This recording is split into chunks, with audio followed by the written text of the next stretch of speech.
Mummy मैं तलाक ले रहा हूँ। किससे? आपसे तो लूंगा नहीं, वर्षा से ले रहा हूँ। पर तू क्यों ले रहा है? क्यों ले रहा हूँ आपको नहीं पता? अरे उससे जब भी बात करने जाओ। मैं ना तुम्हारी मम्मी के ड्रामों से ना परेशान आ गई हूँ। क्या हो गया? कल के ड्रामे करके रखती है तुम्हारी मम्मी। कभी कहती है सब्जी में नमक नहीं है, कभी कहती है ये क्यों बना दिया, कभी कहती है मिर्च कम है। अरे 24 घंटे में किचन में घुसी रहूं, खाने बनाती रहूं बस। अरे उनकी आदत है ना, जाने दो, थोड़ा तो मैनेज कर लो। देखो मैं मैनेज नहीं कर सकती। अरे आए दिन मेरे ऊपर शक करती रहती है। पता है उनको क्या लगता है कि मैंने बाहर चक्कर चला रखा है। तुमको ऐसा लगता है मैं धोखा दे रही हूँ तुम्हें? अरे नहीं माँ कसम, मैंने तो सोचा भी नहीं, पागल हो गया आपको। कभी ऐसे मेरे घर वालों का फोन आएगा, ऐसे कान लगा के सुनेगी जैसे मैं अपने आशिकों से बात कर रही हूँ। देखो अब मैं और बर्दाश्त नहीं कर सकती। अपनी माँ को ना वृद्धाश्रम छोड़ के आओ बस। अच्छा कहाँ है मम्मी? मम्मी अंदर है। अंदर कमरे में होंगी। आता हूँ मैं। मम्मी पहले तू यहाँ, मुझे ना तुझसे जरूरी बात करनी है। बताइए क्या बात है? पहले तू मुझे ये बता, तुझे पता भी है वो रोज शाम को 5 बजे तैयार होकर पता नहीं किससे मिलने जाती है। अरे भाई सब्जी लेने जाती है वो।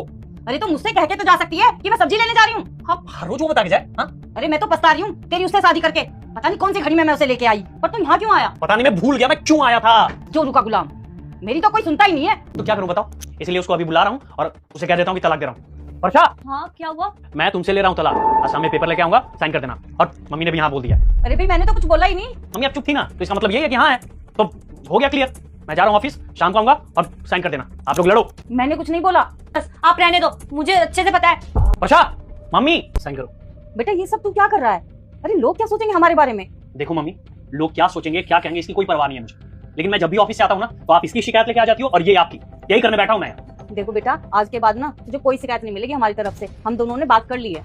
देखो मम्मी, जब तक आप इसे अपनी बहू मानती रहोगी और ये आपको अपनी सास, तब तक लड़ाइयाँ होती रहेंगी। ये रुकने वाली नहीं है। इसलिए बेहतर ये होगा कि आप इसे अपनी बेटी मानो और तुम इन्हें अपनी माँ। फिर कोई भी झगड़ा नहीं हो सकता। इसलिए मैं कह रहा हूँ कि झगड़ा करने की कोई जरूरत ही नहीं। और शिकायतों में क्या रखा है? हम कितने लोग रहते हैं यहाँ पे? बस 3 ही तो रहते हैं ना, तो प्यार से रह लेते हैं। हाँ बात तो तू ठीक कह रहा है बेटा। देखो मुझे आप दोनों पे ना जरा भी भरोसा नहीं, लेकिन आप लोग पक्का वादा कर रहे हो कि आज के बाद आप लोग आपस में नहीं लड़ोगे? पक्का बेटा, मैं वादा कर रही हूँ आज के बाद हम दोनों बिल्कुल नहीं लड़ेंगे। वैसे तुम सच में डाइवोर्स ले रहे थे क्या मुझसे? तुम्हें क्या लगता है? नहीं तो फिर नहीं, रहो आराम से। बेटा आज खाने में क्या बना रही है? मम्मी जो आप बोलो वही बना दूंगी। अरे बेटा तू तो जो बनाती है ना बहुत अच्छा बनाती है। बेटा जो तू प्यार से बनाएगी ना हम सब वही खा लेंगे। ठीक है मम्मी।